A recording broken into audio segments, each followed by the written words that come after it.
আহলে হাদিসরা কিভাবে প্রচলিত রাজনীতির মোকাবেলা করবে? ইসলামটা কিন্তু পুরোটাই কি রাজনীতি। কথা বুঝলেননি?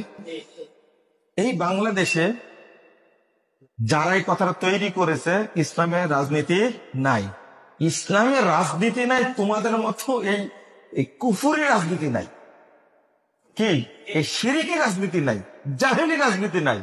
কিন্তু ইসলামে তো ইসলামী রাজনীতি আছে, আছে না? তো আহলে হাদিসরা ভূমিকা পালন করতে পারে, অবশ্যই পারেন। ও রাজনীতি বলতে আপনারা বোঝেন ভোটাভুটিতে যাওয়া, তাই না?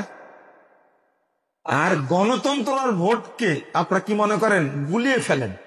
গণতন্ত্র একটা ধর্ম, নাকি ইসলাম বিরোধী জাতীয়তাবাদ একটা ধর্ম, ইসলাম বিরোধী কুফরি মতবাদ এগুলো। আজকে ছোট্ট উদাহরণ, হেফাজতে ইসলাম, এরা কি নির্বাচনে যায়? হ্যাঁ, বুঝেননি কথা?